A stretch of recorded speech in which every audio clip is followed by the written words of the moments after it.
बाप कोनों को लेके घूम रहा है अमेरिका में, वो कोनों को लेके घूम रहा है, वो कोनों को लेके घूम रहा है।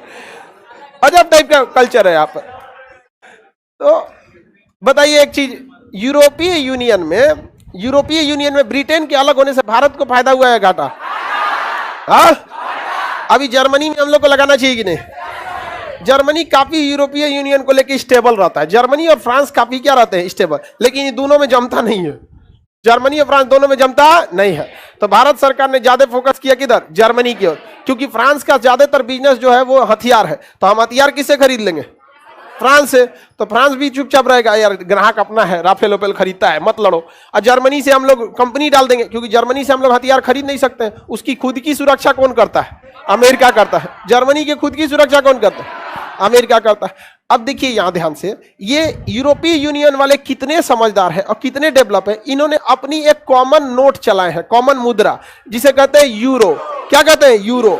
सोच सकते हैं क्या कभी एशिया में ऐसा पॉसिबल होगा कि ऐसे सबकी मुद्रा क्या हो? सेम, सबका टैक्सेशन सेम, बॉर्डर का कोई डिस्प्यूट नहीं, कहीं से व्यापार कहीं कर लीजिए। सोचिए कितना खुशहाल हो जाएगा एशिया। और इन सबको पता है कि इन्हें टक्कर कोई दे सकता है तो एशिया ही दे सकता है। इसलिए जिस पाकिस्तान को आप हम लोग सरदर्द समझते हैं, ये चोट्टे उसके जन्मदाता हैं। यूरोप, अफगानिस्तान आज भारत का हिस्सा रहता तो कभी तालिबान नहीं पनप पाता। पाकिस्तान अगर भारत का हिस्सा रहता तो कभी वहां इसे आतंकवादी खुला में नहीं घूम सकते थे, कब का कटा गए रहते सब वहां पर। नहीं समझ में आया?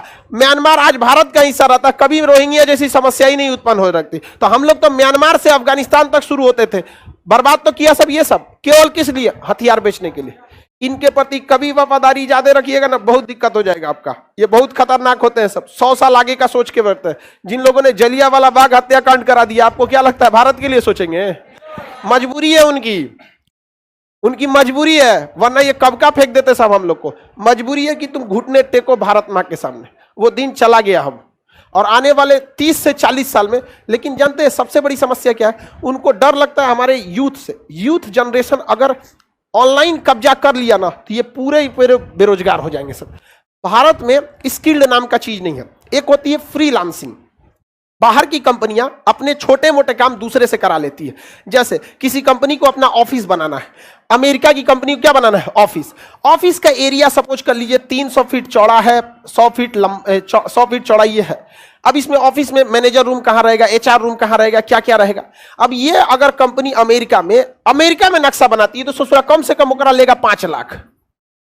अब वो क्या करेगा? ऑनलाइन किसी भारत वाले को दे देगा, तो नक्शा बना दियो, 20,000 में बना देगा।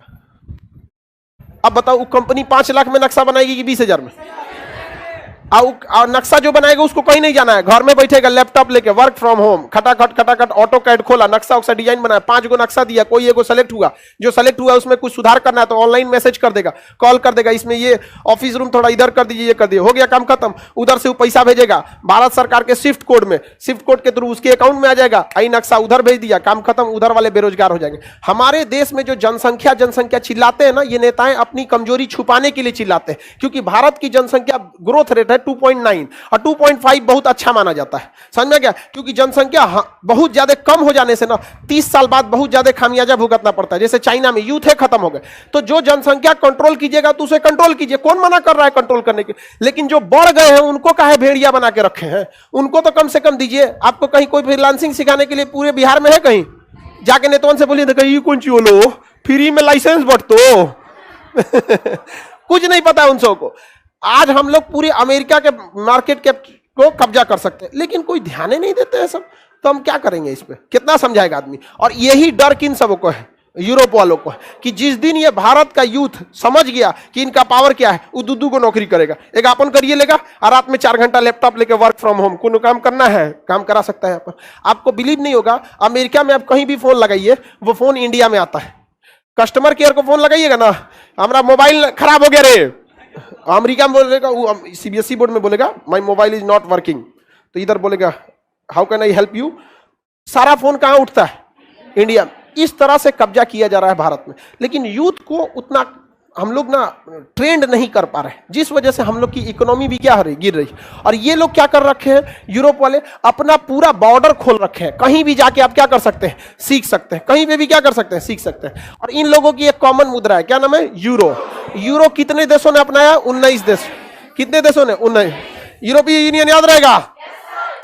किसी देश को जितना आगे बढ़ना चाहिए था उतना नहीं बढ़ा। क्यों? क्योंकि आपसी कोई खास समझौता ही नहीं, कोई समझौता नहीं। अब देखिए जरा, सोचिए कितना खतरनाक भारत की स्थिति है। यह यूरोप के देशों ने अपने 28 देशों में समझौता कर लिया। तुम हमरे यहाँ आके सीख लो, हमरे यहाँ किसी लड़का कहीं एडमिशन करा लेता है, पता चलता है कि जब फ्रांस में रहता है और उधर स्पेन में पढ़ के आया स्कूल। इस तरह से इन लोगों में इतना ज्यादा डेवलपमेंट है। और भारत में देखिए, पटना से कितना दूर है ये इंदौर मध्य प्रदेश का। एक को यहाँ का नगर निगम का अधिकारी गया है सीखने के लिए, एक को ना गया है सीखने के लिए, सब चौपट करके रखा है यहाँ पर। कहीं जाके कचड़ा दे, सीख तो सकते थे। सोच रहे तुम अपने देश में पहले करो, बाद में एशिया में जाना। अपने देश में तो हो ही नहीं पा रहा है। कभी हो पा रहा है जी हमारे यहाँ? कुछ नहीं हो सकता है यहाँ पर, तो दुनिया को जाएंगे लोग यहाँ पर। यूरोपीय यूनियन में किसी को दिक्कत तो बताया जाए।